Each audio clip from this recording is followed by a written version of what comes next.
Si Brandon Podziemski nga ay isa sa dahilan kaya hindi natuloy ang malaking trade sana ng Warriors na kinasasangkutan nina Paul George at Lauri Markkanen. Hindi pumapayag ang Warriors na isang cut sa trade itong si Brandon Podziemski, na tila ba may nakikita na maganda ang Warriors dito kaya hindi madaling pakawalan.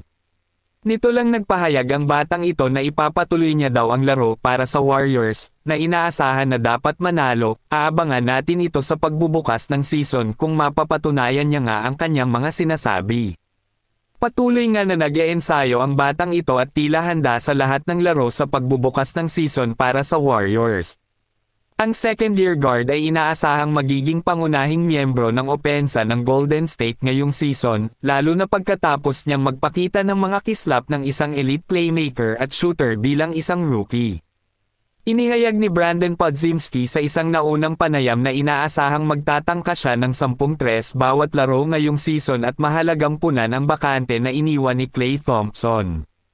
Ang 21 taong gulang ay umani rin ng papuri mula kay Joe Lacob, at sa head coach na si Steve Kerr at iba pa na tapat na nagsalita tungkol sa pag-aayos niya bilang kahalili ni Stephen Curry. Habang ito na yata ang magbabago sa lahat para sa Los Angeles Lakers, natupad na nga ang kanilang pinangarap na magkaroon ng isang manlalaro na may sukat na taas. Nito lang pinirmahan ng Los Angeles Lakers si Christian Koloko, isang 7-foot center at rim protector. Si Christian Koloko nga ay nagkaroon ito ng issue sa katawan na napilitang lumabas sa liga dahil sa blood clot.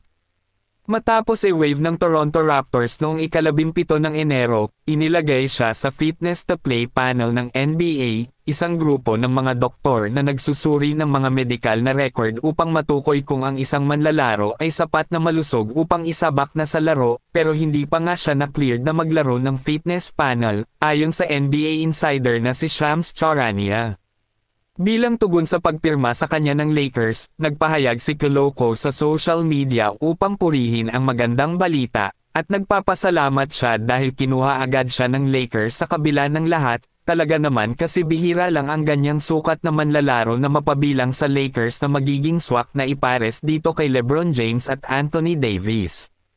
Kailangan ng Lakers ng malaking tao matapos mawala si Christian Wood dahil sa operasyon din sa tuhod. Inaasahan ni Koloko na maglaro ng maraming minuto sa likod ni Anthony Davis at ni LeBron James.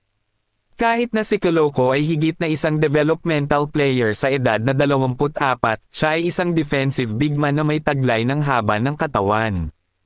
Ang isang karagdagang manlalaro sa frontcourt ay nagbibigay sa kanila ng higit na kakayahang umangkop, dahil si Jared Vanderbilt ay nakikitungo pa rin sa isang injury sa paa mula sa unang bahagi ng taong ito.